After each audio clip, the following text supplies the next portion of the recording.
है बलविंदर, आप देख रहे हैं सोही टेक्नोलॉजी। अगर आपको एक पीसी को एक पीसी से थ्रू द लैन और एक डिवाइस को एक पीसी से या फिर एक डिवाइस को दूसरी डिवाइस से कनेक्ट करना हो विद द लैन केबल, तो आपको नॉर्मली आप यूज़ करेंगे एक राउटर या फिर एक स्विच, जो कि आपको आसानी से, अगर आप अपने पीसी पे स्टैटिक आईपी सेट कर देते तो आपको आसानी से एक डिवाइस को दूसरी डिवाइस से कम्युनिकेशन प्रोवाइड करवा देते हैं। तो इससे अगर हमारे पास ना तो हो राउटर और ना ही हो हमारे पास कोई स्विच, तो हम कैसे करेंगे कनेक्ट एक पीसी को दूसरे पीसी से विद लैन केबल और एक डिवाइस को अपने पीसी से विद लैन केबल। तो उसके लिए हमें, जैसे हमारे पास हम नॉर्मली यूज करते हैं एक स्ट्रेट केबल, ये दोनों साइड पे इसका है बी, जो केबल है इसके दोनों पोर्शन है बी, इसको हम TIA भी कह सकते हैं। और एक हमारे पास नई चीज़ होती है कि जिसको हम कस्टम केबल बना सकते हैं कि ये क्या है, इसका एक साइड रहता है B और दूसरा साइड रहता है A,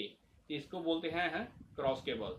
तो अगर आप इसको लगाएंगे और अपने पीसी को स्टैटिक आईपी पे सेट कर देंगे या फिर दूसरी डिवाइस को भी अपने पीसी के साथ सेम सेगमेंट में स्टैटिक आईपी पे सेट कर देंगे, तो आप उसको अपने पीसी से पिंग कर पाएंगे। उसका कोई भी डाटा है उसको डाउनलोड करके मार्केट में मिल जाती है। उसका दोनों सेगमेंट रहते हैं बी।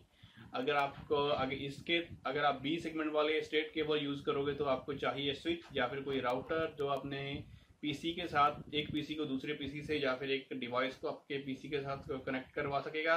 लेकिन अगर हमें स्ट्रेट केबल की बजाय हम लोग यूज करें एक क्रॉस केबल, क्रॉस केबल में इसका एक सेगमेंट रहता है बी सेगमेंट में क्या होता है कि ऑरेंज, व्हाइट और ऑरेंज सबसे पहले आते हैं, इसको बोलते हैं बी सेगमेंट। ये नॉर्मली आप जो भी केबल खरीदोगे उसके अंदर नॉर्मल यही सेगमेंट रहता है। और उसका एक सेगमेंट तो रहेगा बी नॉर्मली, और जो उसका दूसरा सेगमेंट होगा वो होगा ए सेगमेंट। ए सेगमेंट में आपको क्या मिलेगा कि व्हाइट ऑरेंज, व्हाइट ग्रीन और ग्रीन ये सबसे पहले आएंगे। सो ये जो केबल है एक साइड पे रहेगा बी और एक साइड पे रहेगा ए। अगर आप इसके थ्रू आपने दो लैपटॉप हैं, आपके पास एक पीसी है और एक लैपटॉप है, दोनों को आपस में कनेक्ट करना है थ्रू द लैन केबल, तो आप इसको यूज कर सकते हैं।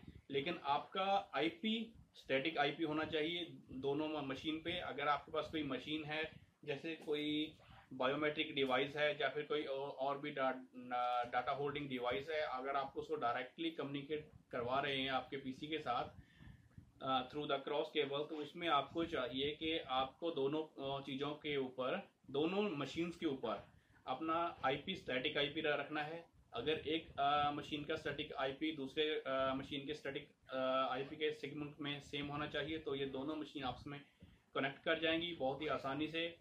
और आप जो भी अपना डाटा है उसको थ्रू द शेयर फोल्डर या जो भी आप उसको बड़ी आसानी से ट्रांसफर कर पाएंगे।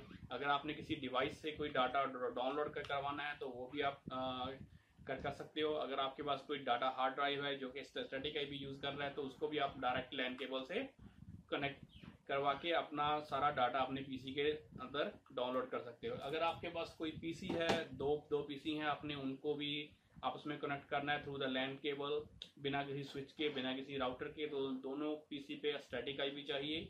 वो स्टैटिक आईपी एक ही सेगमेंट में होनी चाहिए दोनों, और दोनों के ऊपर जो भी शेयर होल्डर होंगे, जो भी आप परमिशन सेट करेंगे, उसके हिसाब से वो दोनों आपस में कम्युनिकेट करेंगे।